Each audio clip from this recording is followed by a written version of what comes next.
Hi, friends. Welcome to another episode of That Sounds Fun. I'm your host, Annie F. Downs. I'm so happy to be here with you today. Okay, we are continuing our EnneaSummer 2024 series with our first triad of friends. Okay, if you didn't get to listen to our kickoff episode of this series with Ashton Whitmire Ober, I highly suggest you go back and start there because she's going to give you kind of an overview of the whole thing. It is so helpful.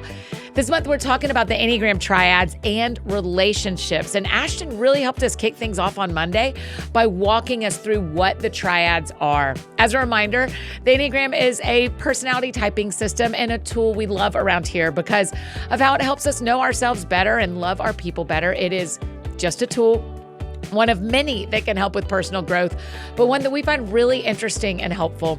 And we've done 3 other EnneaSummer series over the years now. We've got a playlist of all of those on Spotify. We'll link to that in the show notes if you want to go back and listen. A lot of times y'all say, will you build us a playlist on Apple? You can't. They haven't made that possible yet. So we've got them all on Spotify though. We also have a free download for you that kind of gives you a chance to process through some of the same questions we're asking our experts and guests in this series. You can find that as well as a list of other Enneagram resources from our experts. That's all at anniefdowns.com/EnneaSummer. Before we dive into today's conversation, I want to tell you about one of our incredible sponsors. This show is sponsored by BetterHelp. Let's talk about comparison for a second. We can really bump into that during EnneaSummer. Or like me, you find yourself scrolling through Instagram, caught up in someone else's highlight reel, and then wondering why your life doesn't look like theirs. Comparison truly is the thief of joy and can shift our perspective and attitude really quickly. But here's the thing, what we see online is not the whole picture. This is one of the reasons therapy can be such a game changer. It's not just about dealing with the major issues. It's about learning healthy coping skills and setting boundaries for yourself and finding the tools you need to navigate the big and small things. If you're curious about therapy but unsure where to start, give BetterHelp a try. It's all online, so you can connect with a licensed therapist from the comfort of your own home on your schedule. Plus, they make it easy to find the right fit. You just fill out a quick questionnaire. Y'all know we love a quiz, and you get matched with a therapist right for you. So stop comparing and start focusing. Visit betterhelp.com/thatsoundsfun today and you'll get 10% off your first month. That's BetterHelp, HELP.com/thatsoundsfun. Remember that link, all the links we talk about are always in the show notes below wherever you're listening or if you're watching on YouTube. But also we will send those to you every Friday in our AFD Week in Review, which is where we announce things first, tell you a story there we aren't telling anywhere else, and send you all these links. So make sure you are signed up for that. Today on the show, we dive into the Gut Triad with my friends KatyBoat, and our Enneagram expert, Dayo Ajanaku. The Gut Triad is made up of Enneagram 8s, 9s, and 1s. So our guests each represent one of those numbers and are here to talk about their learnings and experiences when it comes to understanding the way those in the Gut Triad relate to themselves and to others. Remember, we're thinking a lot about healthy relationship in this particular EnneaSummer series. Our Enneagram expert today, Dayo, identifies as an Enneagram 1, and she shares her expertise on all things Enneagram on Instagram. So go give her a follow at The Black Enneagram. We will also link to that below. So whether you identify as an 8, 9, or 1, or there's someone in your life that is in the Gut Triad, you're going to love learning more about our friends and how they relate to the world. So here's my EnneaSummer 2024 Gut Triad conversation with my friends Dayo, Katy, and you know and love her because she works here, KatyBoat. That sounds fun. Ladies, welcome to That Sounds Fun. Hi. So glad y'all are here. What a party. I know. Dayo, where are you coming at us from? I currently live in Oakland, Bay Area, California. So Wow. North California. Okay, all the way on the other side of the country. Thank you so much for joining us. Your Instagram account, The Black Enneagram, is one of my favorites. Will you start by telling us how you got started in being kind of a voice of Enneagram, not just a consumer, but a teacher? Right. Yeah. So I had learned about the Enneagram in 2019. And then subsequently in 2020, I was a senior in college and we had a class assignment of I was taking a class called Creativity and Innovation in Business. And she wanted us to come up with some business plan, some idea that's novel, no one's ever done before. And that's hard to do because everything has pretty much been done under the sun. But I had, recently been following a lot of Instagram accounts about that were talking about the Enneagram. And I didn't really see people who look like me talking about the Enneagram. And so I decided to do that as my school project to, kind of talk about the Enneagram from a Black perspective. And then 2020 happened and everyone was at home and we had all this free time. And I needed a hobby. So I was like, you know what, let me just deep dive into this while I'm studying for the LSAT and finishing school. Let me just find something to do that's fun, that's not too stressful. And so, yeah, I was really it was birthed out of a desire to see people like me talking about it, living it, experiencing it, growing from it, all these things. I just wanted to I think that's a very one thing, the reformer in me of there is something missing. How can I be the one to fix and, fill that gap? Yeah. That's even one of the reasons why I went to law school, is because I was there's not a lot of Black women who go to law school. I want to be one of the people who go to law school. So, yeah, that's a pattern in my life, is just wanting to fill the gaps where people are not being represented, being seen. So, yeah. Well, thank you for doing that, because we had a gap for an Enneagram 1 here in this particular episode, our Gut Triad episode. Yes. So you will be our expert. In every episode of this series, we'll have one expert who's also in the Triad, and you are our one. We'll go reverse ways. KatyBoat, introduce yourself. Tell us who you are, and tell us what you do for work and your Enneagram number. I am KatyBoat. I work here with Annie. Yeah. I am the content manager and also get to manage Single Purpose League. Yes. I am an Enneagram 9. Yes, you are. Yeah. Yes, you are. It's very fun that the two women in the room with me are both Katys. That's right. So, other Katy. Yes. Katy, tell us who you are, what do you do, and what number do you identify as? Yeah, so I'm Katy Richards. I am the president and CEO of Salome Health. Yes. We're a nonprofit in Nashville that provides healthcare to marginalized immigrants and refugees. Yeah. And I am an Enneagram 8. Yes, girl. Mm-hmm. I love it. Dayo, I'm glad to introduce you to both these women, but I feel like you will really love what Salome is doing in Nashville too. Serving that. They really have, Salome has stepped into a gap in Nashville. Yes. We have a lot of immigrant neighbors who were unable to get health care. That's exactly right. We'll care for 6,500 people this year from 80 countries and speaking 50 languages. 50 languages. Yeah. And we're 33 years old, so we've really been uniquely shaped in this city to fill a gap. Yeah. Yeah. And we're grateful for that opportunity. And your Enneagram 8-ness, you were on staff there, and then the CEO left. Yes. And they were like, let's look for another one. And we were all like, will they? We know who's already sitting there. Yeah. Oh, I'm glad y'all knew, because it was a long process. Oh, I knew. Dayo, will you talk for a second about the Gut Triad, about these three? Will you kind of explain to me what does a Gut Triad feel like, and why are these three numbers don't seem very similar to me? Right. I think that one of the ways that people characterize the body triad or the gut triad is with their relationship with anger. And so all three are going to have a very different experience of anger, though, because I think with the 8s, if I remember correctly, 8s are very outward with their anger. They express it very easily. They express it very rapidly. They're not really going to put up sugarcoat their anger, depending on their subtype as well. That also will matter. And then 9s are they can be very out of touch with their anger. They don't even realize that they're angry. They'll be fine, and then they'll have a burst of anger, and they'll be like, where did that come from? And people will be confused because 9s are so easygoing. They're peacemakers. So it takes a lot to get a rise out of them. And so when they do finally burst, it can be very scary because you're not used to that from the 9. And then the 1s have a very internalized anger, very repressed anger. As a social one, I don't necessarily resonate with that. I guess in a way I do, because it's really important for me not to be seen as an angry person, but it just leaks out. It's hard for me to control my face. People can kind of tell when I'm upset. It's hard for me to hide it. But naturally for the 1, it's you don't want people to see you as an angry person. That is not. And then also add on me being a Black woman, that just is even more pressure of I can't have that trope attached to me. And so that kind of is a defining factor, is the way that the 8s, 9s, and 1s relate to their anger, communicate their anger, show their anger.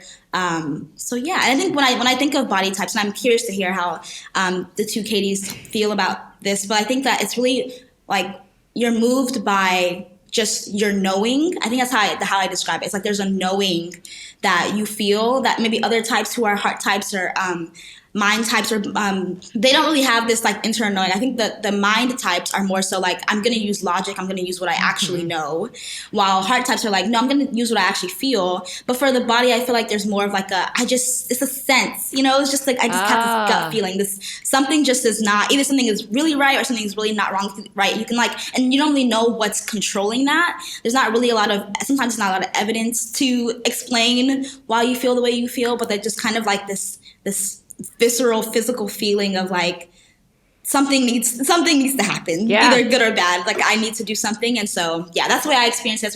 That's why I understand it. But I'm curious if you guys also have that kind of visceral physical. Experience. Is it visceral for y'all? Yes. Really? Oh, I think certainly. And I guess it depends a little bit on the issue. Like if it's an issue of injustice, I mean, it is visceral. But then sometimes it's just, no, I have this anchoring, I just know. When you walk into a room as a gut triad, as a body triad person, what do you feel in the room? Do you start sensing? So, someone in the heart triad is going to feel what people are feeling. Someone in my triad, in the thinking triad, when we walk in, we're kind of observing everyone and figuring out, putting them all in boxes in our minds. What are y'all doing when you walk into a room? I'm observing, and then I am taking in what the vibe is. Like, so a little bit similar to the heart. To the heart triad, I can also get a read on like what you're feeling and what is going on in the room, what's going on in the room. So then I'm trying to figure out how I'm going to react or respond. And that's kind of exhausting to me. The visceral response is exhausting for you. Well, it's like this, there is a gut sense of what is happening. The way that I feel like it's an internal battle is me trying to figure out, am I going to speak up? Am I not? Am I going to act? Am I not? Am I just observing? So that part of it is exhausting to me. I mean, Dayo, I'm curious. I was about to say, I think everyone feels. I don't know if that's true. But I'm curious if everyone feels, when you're in a dangerous situation, if everybody feels it in their body, and then y'all just feel that all the time. So like flight or fight is in your body. So I wonder if all 9 types feel that. But are y'all saying that you live with, my body tells me all the time? Right. Oh, yeah. I mean, I think for me, that's my experience. I think that's something that I think is a big struggle with being a body type, is like you really don't get rest from that instinctual feeling all the time. I think maybe the like people who are in like the mind types, like they can bypass their physical feeling with like logic. I can't bypass with logic. Like I don't know how to be like, okay, well that doesn't make sense. Like I'm like, I don't care if it doesn't make sense. Like my body is telling me something that I can't ignore. Maybe with the heart, so more like, well, I feel my heart is telling me, like I'm very disconnected from my heart as a 1. So I'm curious if that's also true for you guys as 9s and 8s, but I'm very disconnected from my heart. Like the word feeling is not really something I can articulate. It's more so of like, I just know. I just physically, and it's so hard to explain because it's not like a tangible thing. It's just like a ethereal, spiritual, That's really helpful because if gut triad is saying, I know, heart triad is saying, I feel, and mind triad is saying, I think. So y'all just know. We just know. Right. I think it's like very hard to put into words. Yeah. Because it just is. Like, what do you mean you don't know? I just know. It's just this peace, this anchoring, this resolve. Like, is that like when you're making decisions at work? Not just when you're like on a listen to all of you. Yes. Well, I wouldn't say that is true for me. Right. Okay, well, that's interesting because one of our other experts said in the gut triad, the counter type, the counter type in the gut triad is you. Yeah. That the 9 is the one who is a little more disconnected to what the 2 of them can be like, that's us. Yeah. Right. So you don't feel that when you're making decisions. You don't know. Well, because I always see both sides in everything, then if I have a feeling, I still am weighing out the options. So I'm still trying to be like, well, but we could do this, but we could do this. We could, And so really, I think, at least for my experience as a 9, confidence is the issue. Like it's having the confidence to trust my gut. Wow. And having the confidence to like act on what it is that I like really sense. Wow. Okay. That is different than you. Yeah. Oh, for sure. Like, Yeah. I think for me, it's actually like knowing the answer to something, and especially as a leader at an organization, and like needing to just slow down, because I know where we're going to end up doesn't mean that everyone else knows that, and I need to wait and bring them along so that they can catch up. But I already know. It's like, I know where we're headed. I know what this answer is going to be. So y'all just You're come on. such a better boss than me. I'm often like, we're not going to use our time this way. I'm just going to tell you how this ends. Well, I say that, but if you ask people who worked at Solo, maybe they would say something different. That's what I'm trying to do internally. Dayo, when you think, I mean, in law school, and you're going into law school or coming out of law school probably soon, and as a one, as a Black woman, as a gut triad, how do you see yourself, even in the practices you've done or the court cases you've done, how has your gut triad worked for you in this new profession? I think it's shown me, it's exposed what I know I don't want to do.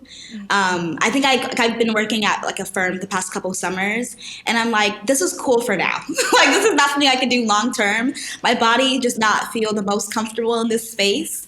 And so I don't feel like I can survive in big law for super, super long. Like, I know that I want to be a professor at some point. I don't know why that is a thought. I don't know why that is a belief, but I know that at some point I want to be in a classroom. I just know, like, when I think about teaching, when I think about like I'm doing it right now, like I'm in that mode, and I feel the most myself. I feel the most like light in these moments. So I know like my physical body just feels most comfortable when I'm in that mode, rather than when I'm like working for someone and getting assignments and doing grunt work. I think that's something that I realized. I think also law school has been a big like eye opener to like the fact that in America, the law is not just like, there's a lot of stuff there that just like in my body is just like, this is wrong, but it's the law. Like, this should not be the law, but it's the law. So that's something I noticed throughout my time, is just like, I don't think I came into law school knowing that, and that was like kind of a rude awakening of like, oh, this is not what I thought it was going to be. Yeah. So, yeah. My mother is also a one and was also a corporate lawyer. So Wow. there you go. You female ones, you better get it. I work with a lot of ones in healthcare, so we definitely see, which I would really appreciate my doctor being a one. My doctor's surgeon welcome to being be a a one. one, yes. Yeah. Or a three. Show up and know that you're good. That's right. And do not leave a scalpel in me and then just sew it up and not tell. Right. Yeah, that's exactly right. Okay, so I'm listening to all of you talk about your body, your connection with your body. That also requires, particularly as females, that requires health, I would guess, and how you feel about your body, because y'all have to listen to your body, so you have to like yourself more than I do as a thinker. My brain just has to be like, oh, my brain and I have never have been at odds with each other. Do y'all feel that way or no? Y'all are looking like that may not be true. It's just the first time I've ever thought about that. So that's super interesting. I will say, I think the work that I've done through both counseling and just overall health has changed the way that I think about and trust my body. That I now know, even from like a physical standpoint, I know if something feels off physically, I have to ask myself, is there something going on emotionally or stress-wise or anxiety-wise that I didn't realize before? So that's like, I think that is You're one like, way did that I it's eat connected. bad pizza or am I unsafe? Am I nervous about something that's coming up tomorrow that I am not thinking about? Interesting. I think this is one of the more complicated things for me to explain. And Dayo, I would welcome your insight on this. But you said something earlier about being disconnected from the heart. And that was a lot of the early work that I did in counseling, was how to integrate emotions, because I can be disconnected from that. And I can also be disconnected from my body, but not from my gut. Oh, okay. It almost feels like a different thing to me. Right. Does that resonate with y'all? Yeah, I think that's fair. And I think, like, as your friend, I see that is true too in you. I've heard some ones also. I don't experience this, but I've heard some ones say that they struggled with body image issues because their perfectionism is like, I have to look a certain way, I have to be a certain way. Like, this is the perceived way people expect me to be. So if I'm a couple pounds overweight, like, that's just not going to work. I have to figure out a way to get myself to the ideal, depending on their subtype, the ideal like physical way of looking at themselves. So I think that it depends on the subtype. But I think for me as a 1, I don't necessarily, I think I resonate a lot with what you're saying, Katie, that I also feel like my gut and my body are 2 different things. Yeah. They're not the same okay. thing. My relationship with my physical body is not like, it's not this, I don't know, I don't experience the same thing. I will say though that I do resonate with what you said, Katie, what you were saying about how sometimes I'll get a physical sensation of like anxiety, I'll get a physical sensation of fear, but like nothing around me is happening. Like I can't really tell. Oh, Like wow. I'm fine. I'm thinking I'm fine, but that's not my physical body. That's my gut trying to tell me something. But I think if I'm like hungry, like I often will ignore hunger and I will ignore tiredness and I'll ignore those things because I'm just like, no, like this needs to get done. My gut is telling me if we don't do this today, we have to do it. We're gonna have to do it. Like I'm just like I'm always in that mode. And so I think I can often neglect my physical body for the sake of like what my gut knows needs to be done in this moment. So, 100%. I mean, I think 8s are notorious for just pushing until we just drop. Yeah. And that's what I'm saying about I actually don't do well at listening to my body. I mean, But you'll listen to your gut. I'll listen to my gut because it's for decision making. interesting. It's not for care necessarily. Yeah. Right? Yeah. Yeah, because I think that's from an outsider of your triad. Though, as I've told y'all before we started, in my spirit, I am an 8 in all ways, except in my motivation. I feel like an 8. I often have to say to myself, you can trust what your body's telling you. Like your body is telling you something. Y'all are on the same team. You can trust what it's telling you that you don't feel well or that something this should feel totally safe and it doesn't. Let's figure out why. That kind of thing. So.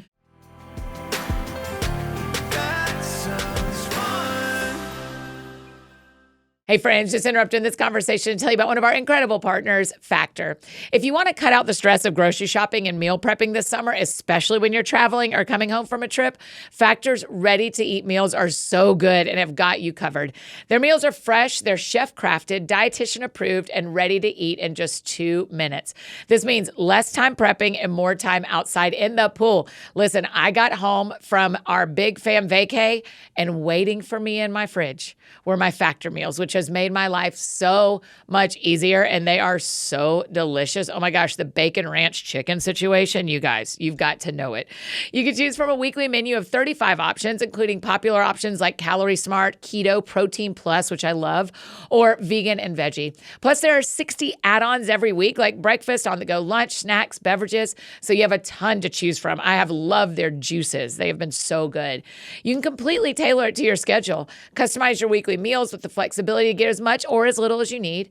Just head to factormeals.com/TSF50 and use the code TSF50 to get 50% off your first box plus 20% off your next month. That's awesome. That's the code TSF50 at factormeals.com/TSF50 and you'll get 50% off your first box plus 20% off your next month while your subscription is active. And another incredible partner to tell you about, let's keep talking about our health, Hiya Health. I know it's tough to get kids to eat healthy food, especially during the summer. Listen, I was just on vacation with 5 of them. I know. But Hiya Health is here to help. Hiya is the pediatrician-approved chewable vitamin that is super powered and made with 0 sugar and 0 gummy junk. So many of the typical children's vitamins out there have a bunch of sugar in them and are basically candy. But that's why we love partnering with Hiya Health. Hiya fills in the most common gaps in modern children's diets to provide the full body nourishment that kids need with a yummy taste they love. A lot of my mini BFFs love them, and I know they're getting the nourishment they need without any of that junk. They're non-GMO, vegan, dairy-free, allergy-free, gelatin-free, nut-free, and everything else you can imagine. Plus, your first shipment comes with these really cute stickers so your kids can decorate their glass bottles. It's awesome. We've worked out a special deal with Hiya for their best-selling children's vitamin. You get 50% off your first order. So to claim this deal, you got to go to hiyahealth.com/thatsoundsfun. That's HIYAHEALTH.com/thatsoundsfun and get your kids the full body nourishment they need to grow into healthy adults. Okay, now back to our conversation with Dayo, KatyBoat, and Katie.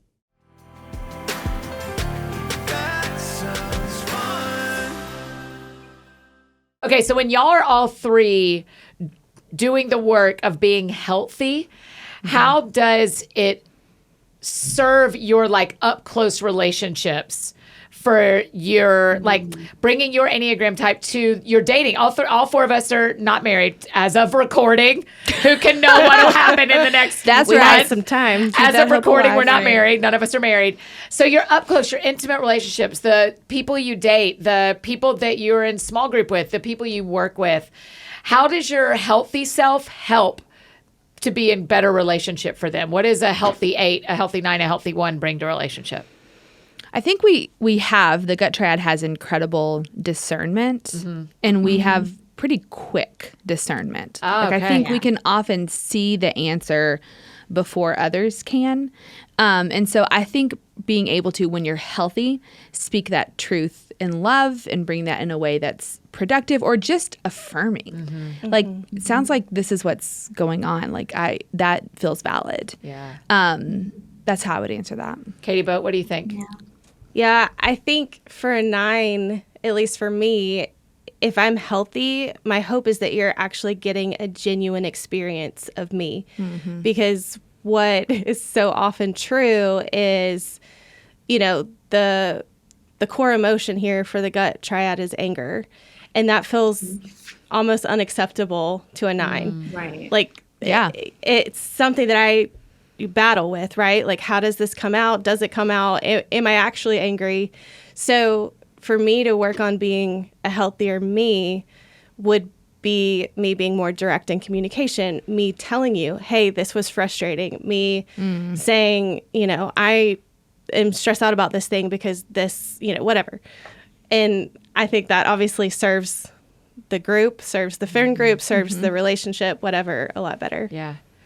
Dayo, what about you? What does a 1 bring to a healthy relationship to make it better? I think 1s bring purpose and intentionality, honestly. Yeah, because I think kind of similarly to the 8 in the group, I think that we know where we need to go and what we're doing. And so we kind of bring the structure, we bring the planning, we bring the organization.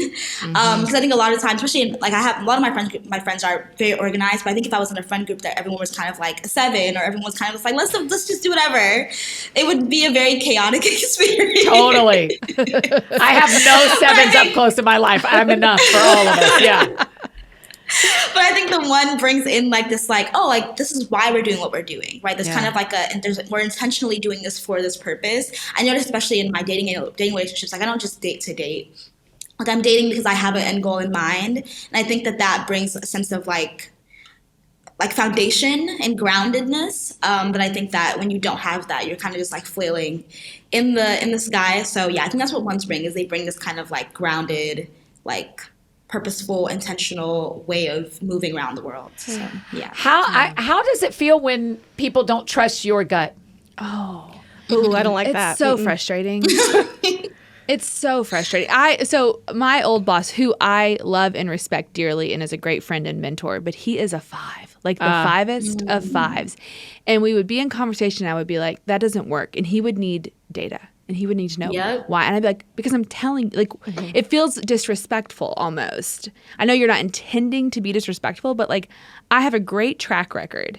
Can't you hear that? I just know. And it's not enough. And that's a good thing to like learn and understand and relate well to the others. But it does kind of feel like, oh, now I've got to go do work to figure out how to explain this. Yeah, I think for me, it's more that if you don't trust my gut, then now we're in conflict, which is not what I like. Yeah. Right. But also, like, if I use Katy as an example, because we're really good friends, I would call it, oh, no, we're in conflict. She would be like, no, this is just my everyday. That's right. literally. Like, she's like, you're like, we're fine. Yeah, that's right. She's like, bring it on. Right? I was like, yes, this isn't a fight. We're just talking. Yeah. We just see it differently. Yeah. We're going to still eat pizza tonight, right? Right. Yes. What does it feel like for you, Dayo, when someone doesn't trust your gut? I think I'm having a hard time thinking of an example of when this happened. She's like, hadn't happened. Always right. Yeah, I just don't know. I can't think. Maybe I just am not aware of it when it happens, when people are kind of pushing back. I think I've kind of gotten a handle on the person who doesn't trust my gut the most is my inner critic. It's myself. So I feel like there's no one externally that's like pushing back against me. It's really just like my inner critic being like, you're not doing this right, you're not doing that right. And I think it's been a lot of work to like tell her that I'm fine. Like, I'm okay. Like, let me just drive the car. You can sit in the back, right? Like, I'm okay. So I think that my inner critic is probably the one that doesn't trust my gut the most. Yeah. So, yeah. Can I also say this, that like it's a good reminder for me at least that just because someone doesn't like instantly agree with me, it doesn't mean they don't trust my gut. Right.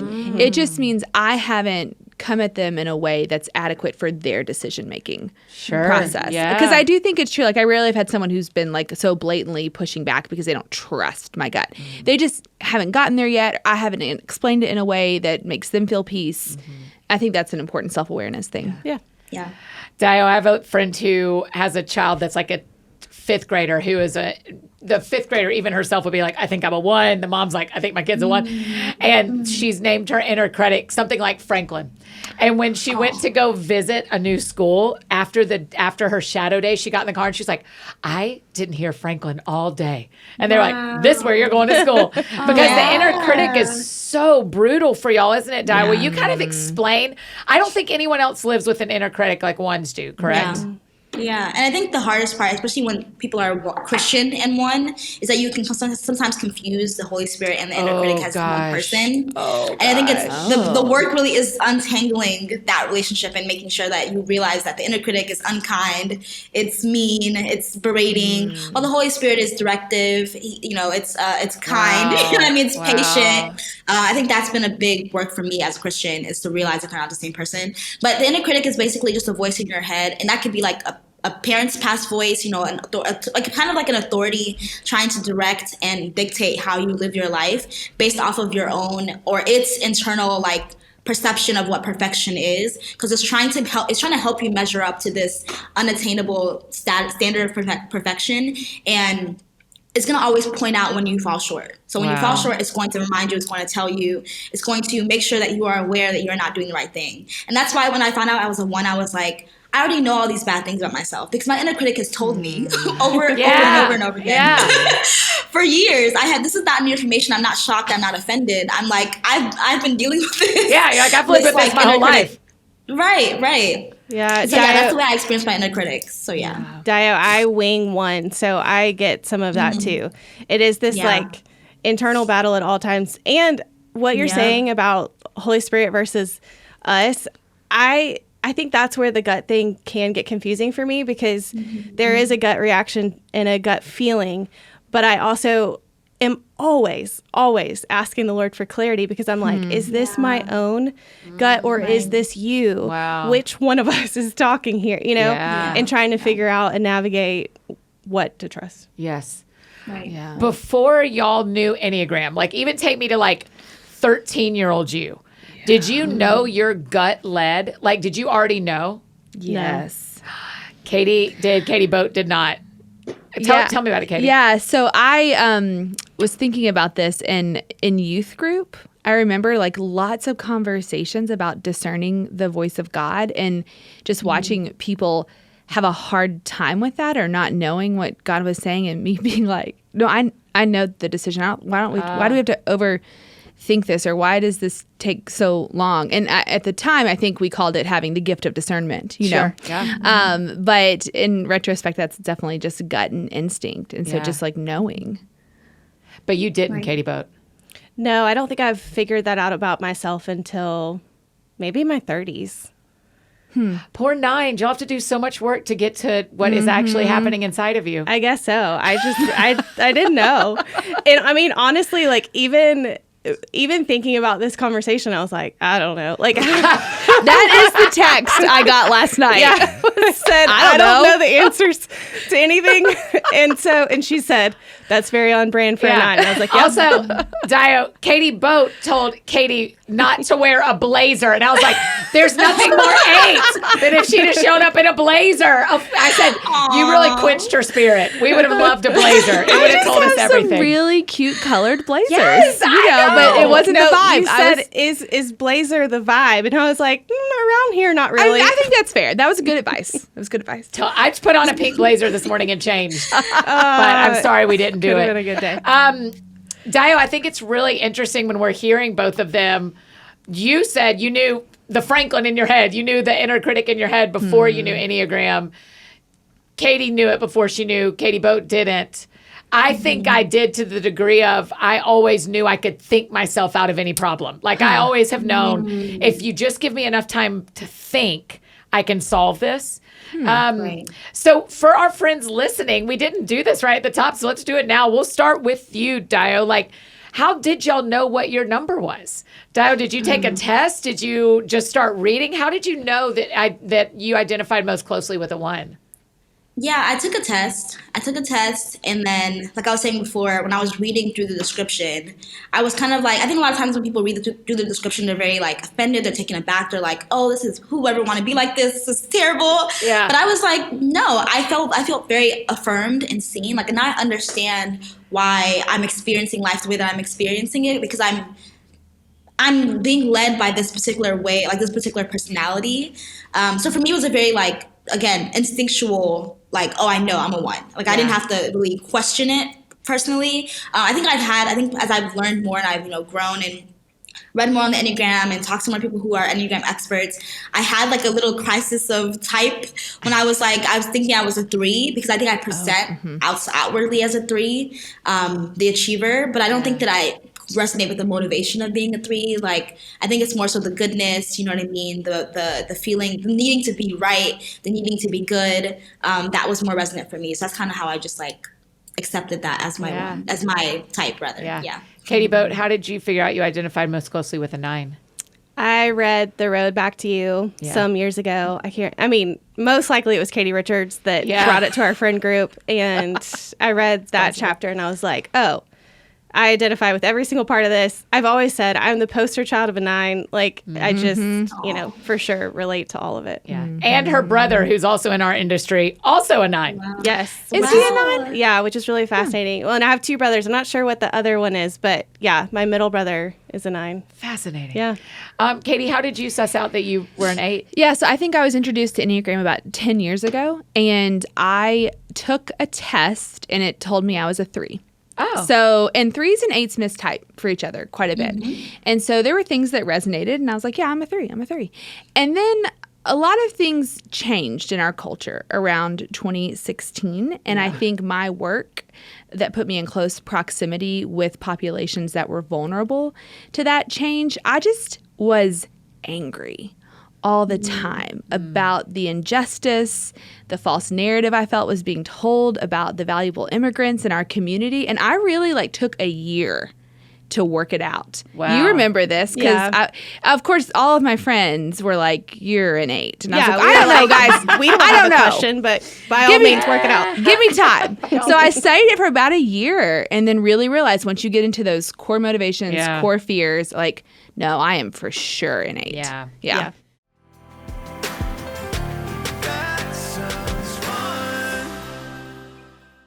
Hey, friends, just interrupting this conversation one more time to tell you about one of our incredible partners, Ritual. I know a lot of you can spot a too good to be true health hack from a mile away. We are good at that. And you read labels like it's your job. I respect it. And Ritual knows that every good label reader deserves a multivitamin that exceeds your standards. It's why their clinically backed Essential for Women 18 Plus multivitamin has high quality, traceable key ingredients in clean, bioavailable forms. I seriously love their multivitamin for women. The multivitamin includes omega-3 DHA to support brain health, vitamin D, magnesium and boron to help maintain bone health, and iron and methylated folate to promote red blood cell formation. Okay, that all sounds good for my bod. You just take 2 capsules a day, which has 9 key ingredients, and the capsules feature a delayed release, which will help you from getting your stomach upset, on an empty stomach. I really appreciate that. It also has this minty essence in every bottle. I love that because it does not taste gross. It tastes delicious, and it smells good too. Plus, Ritual multivitamins are vegan, non-GMO, gluten and major allergen free, and they're a female-founded B Corp, which means they are holding themselves accountable to not just their company's financial health, but also the health of people and our planet. No more shady business. Ritual's Essential for Women 18 Plus is a multivitamin you can actually trust. Get 25% off your first month at ritual.com/thatsoundsfun. Start Ritual or add Essential for Women 18 Plus to your subscription today. That's ritual.com/thatsoundsfun for 25% off. And now to finish up our conversation with Dayo, Katy, and KatyBoat.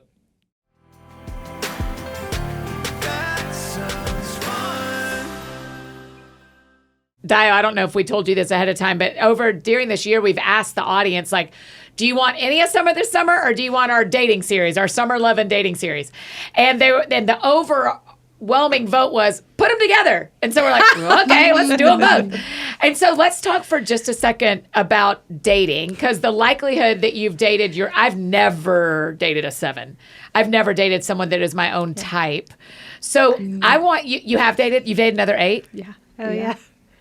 How did that go? Not great. Yeah. I mean, you didn't marry him. No, that's for sure. Yeah. No, never. Dayo, have you dated a 1? No. Yeah, no. And Katie, have you dated KatyBoat? Have you dated a 9? No. So tell me, if you could put up a billboard in your dating life that every man that was coming into your life and you said, this is what an 8 will need. Because there's a lot of people listening, me included, who are not your triad. So what do you need? What does it feel like to be loved well, seen well? What's the billboard you put up? Like, if you really loved me, you would fill in the blank. Be comfortable with who I am, celebrate my strengths, and still honor my femininity. Wow. Keep going a little bit. Well, that's basically it. Yeah. I would say that just because 8s, aren't typically what we think of when we think of women, it can feel. I recognize the gifts that I have in leadership, in strategy, in saying the hard things are not because of the fall.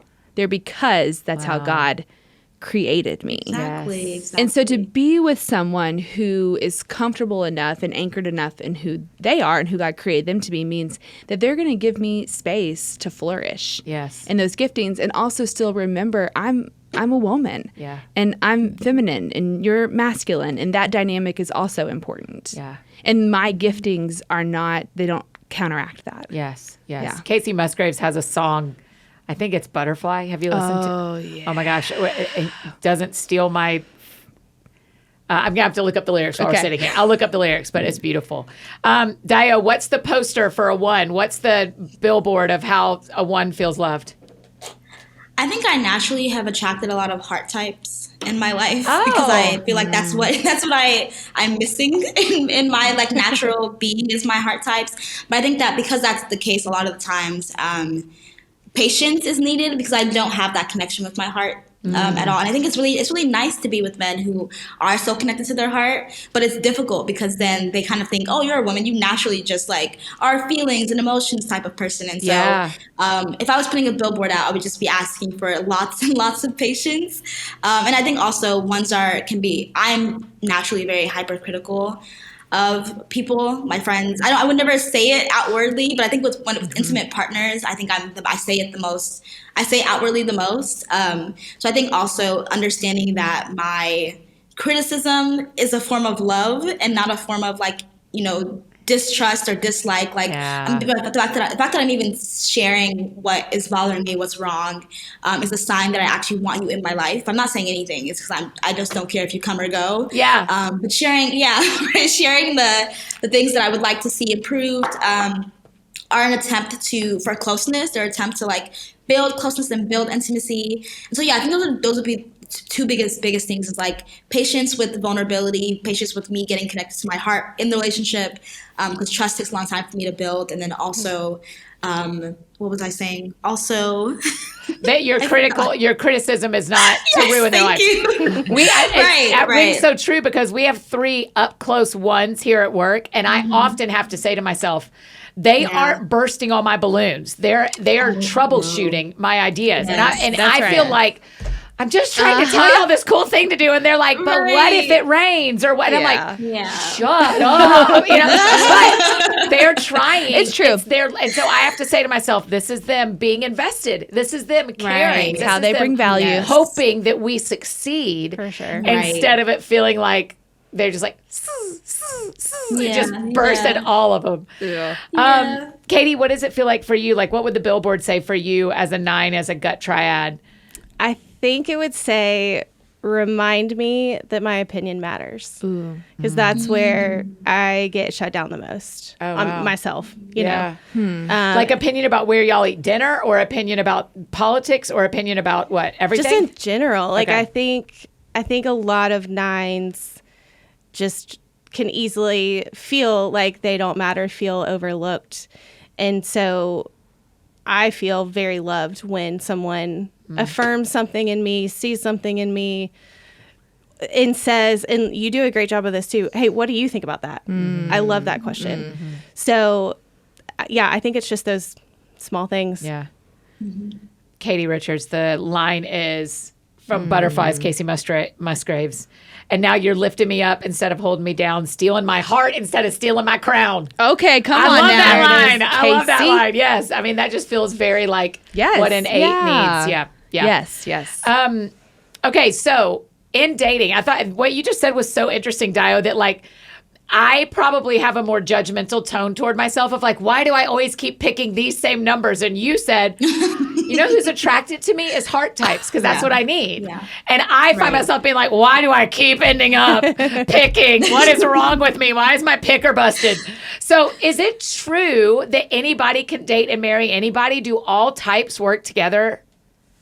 Absolutely. I feel like the biggest, not obviously this is kind of obvious, but the biggest indicator of a successful relationship is the health of the two individuals. Because you can be with someone who is like on paper your ideal type. Like when you think of like, you know, what do they need? What do I need? And your needs may match. But like if they're not really doing their own personal work and you guys aren't doing the work in a relationship, I don't think it's ever going to work. Even if you are the ideal or like you fit into that category of, oh, this type and this type match perfectly, like it still may not work out because what matters the most is personal and like collective health. So yeah. Have y'all seen that to be true too? Is there any numbers that I mean, I have one sworn off, but that's more about me and not them. But are there any numbers that you're like, man, I can't resist fill in the blank? No, there's probably, I will never say never, but I'm like, I don't know if I could be with a 4. Okay. It would just a Name lot of and names. That's fair. I wasn't going to say of numbers. feelings. Yeah. But But is there anybody you love that you're always like, oh man, when I find out he's a blank? I really like 5s. Yeah.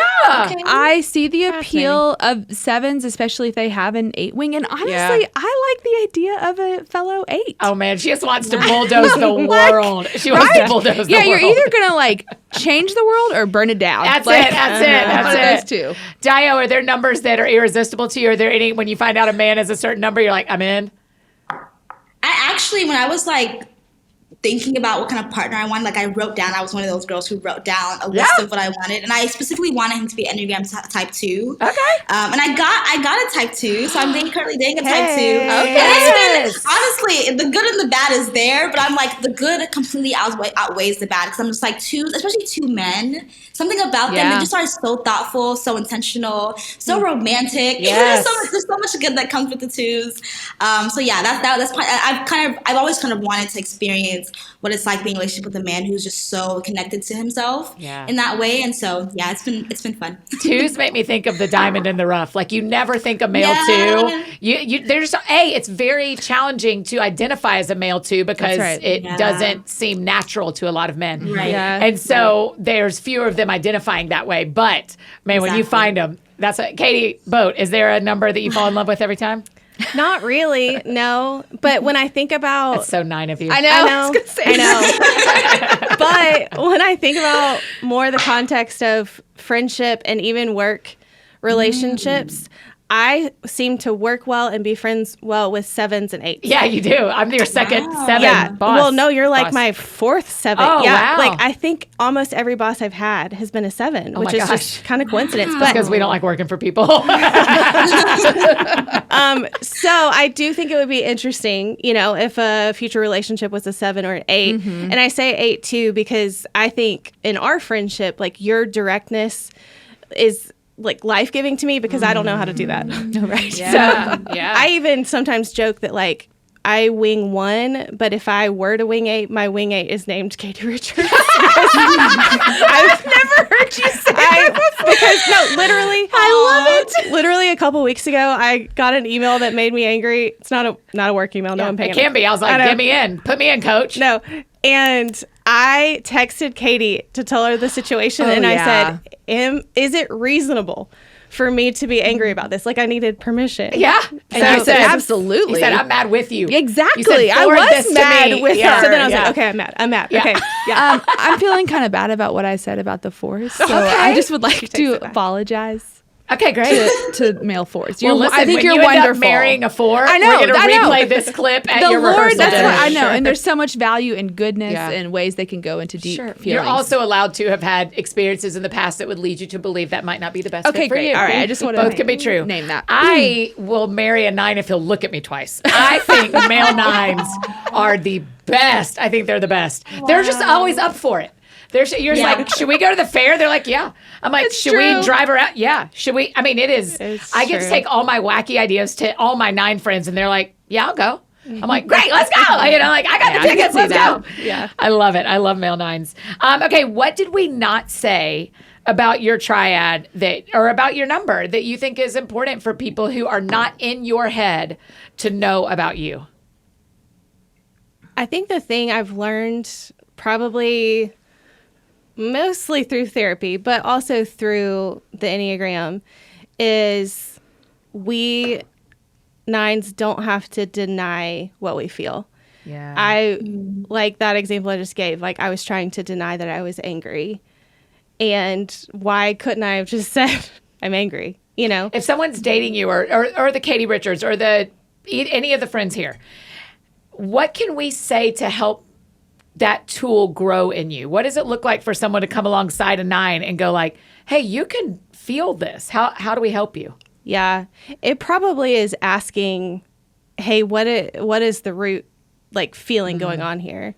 Not just like, how does this make you feel? Like I probably will go surface, but asking me the deeper thing, because when I think back on it, I'm not sure if the words I'm mad at you have ever come out of my mouth because I'm too afraid to say that because it will rupture not necessarily rupture the what are you relationship, starting that you can't but stop? Yeah. Here comes the I've conflict. never seen you mad before.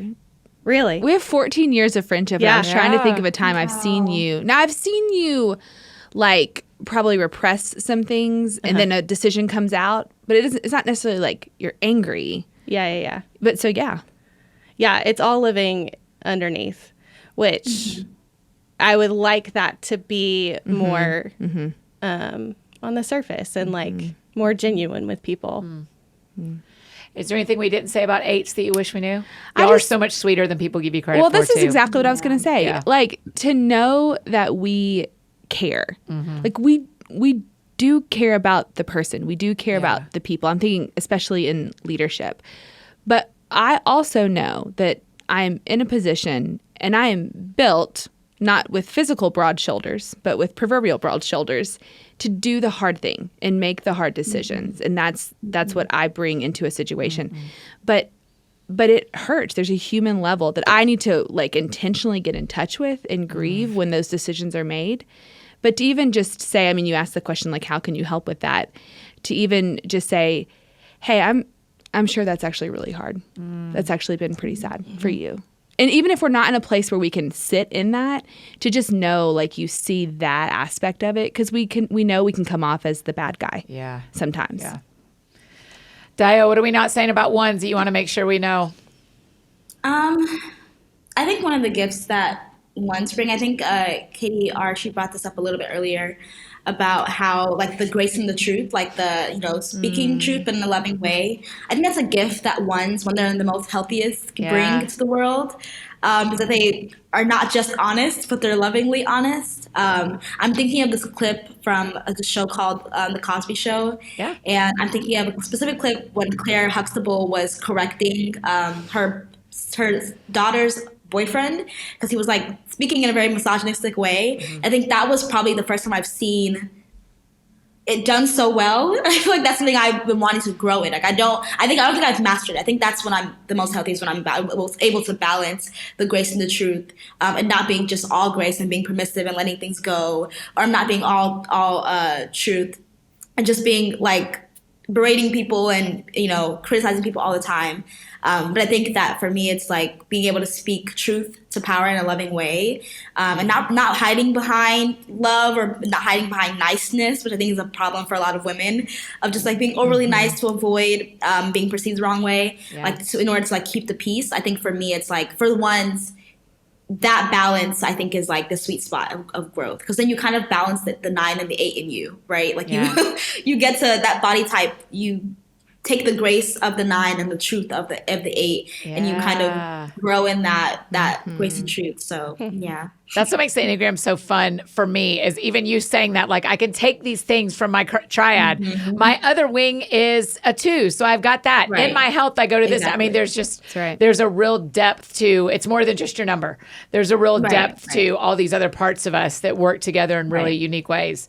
Right, because we have all 9 types in us. Like I have 7 in me, I have 8 in me, I have 9, I have 1. I have all of them in me. 1 is just the most dominant, but I think that, like you're right. We're supposed to be, the goal is to be able to take from a type when you need it, instead of relying on being a 1 in all situations. Like being a 1 in all situations is not the most healthiest thing to do. Sometimes I need to be an 8. Sometimes I need to be a 9. Sometimes I need to be a 7 for that situation. And I think that's kind of how you can tell that you're growing, is when you can be more flexible and instead of being very rigid and like, well, this is just who I am. Like, no, you can be more than just who you are. So, Oh, that's really helpful. I don't know that I've ever heard a teacher give me that permission to like pull out the number that you need in the situation you're in, because it is in you. Yeah. So the world wishes I leaned on some 2 every now and again. So I should probably do that. Okay, the last question we always ask, we'll go around the horn. So we'll go Katy, Dayo, KatyBoat.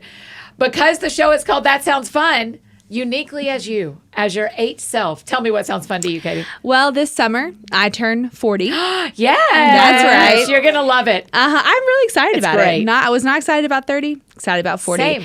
So what sounds fun to me is that I'm taking a trip with 5 or 6 other friends to Greece. Oh, yay! And that is coming up, and I'm pretty excited. That's about it. awesome. I can't wait. Good answer. I got to go last summer, so I can give you some. Oh, I would like to things talk. to do. Yeah, it was okay. It was great. Okay, Dayo, what sounds fun to you? That is a hard question. I Because one struggle with fun, as you know. I am currently knee deep in bar studying, so fun is no longer part of you're like, not a part of my current lifestyle. my life right now. But I think like what sounds fun the most right now is just like finding little pockets of joy with my dog, with my partner, with my friends, like making sure that I'm not just like holed up in an office or my house or a coffee shop, like making sure that I get out and hang out with people. So like that's something that sounds fun, is just not being, stuck in in study mode all the time. Yes. So, yeah. When are you done? When's the bar? I graduated Friday, but I'm taking the bar in July. Wait, congratulations! Thank you. That's amazing. Thank you so much. I'll be in Greece thinking about you. Yeah. Oh gosh. Wow, you're taking the hardest test of your life. Congratulations. Okay, KatyBoat, what sounds fun to you? I think it's picking up my guitar. I know that sounds really random. No, it's but great. I haven't played my guitar in maybe since 2020. Like during lockdown, that was game on for me. Yeah. And I don't know. Lately, I need that outlet, that music outlet, and I just want to pick it up. Yeah. You have done such an amazing job of chasing your passions when it comes to music, because you like took singing lessons and play guitar and sing in the choir at church, and I just think it's really been admirable to watch you really pursue what you care about. So it takes a lot of courage. Yes, it takes a lot of courage, and 9s are brave people, and don't always express it. Maybe is the way. So, are you reading my billboard? Yeah.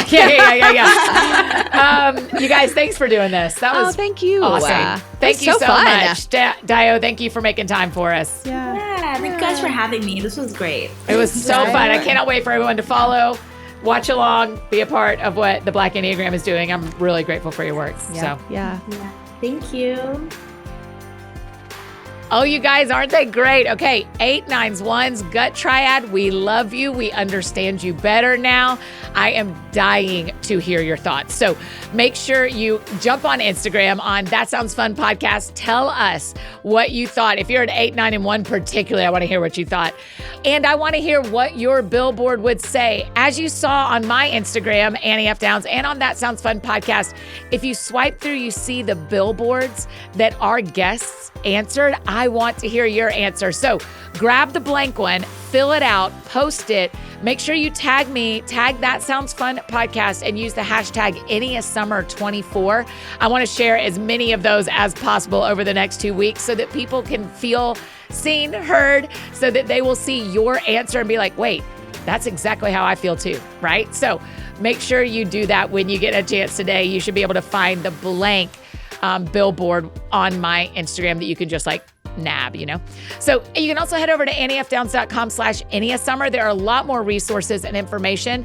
Also, that's how you can find more about Dayo. Make sure you follow her on Instagram, The Black Enneagram. She is so great. Tell her thanks for being on the show.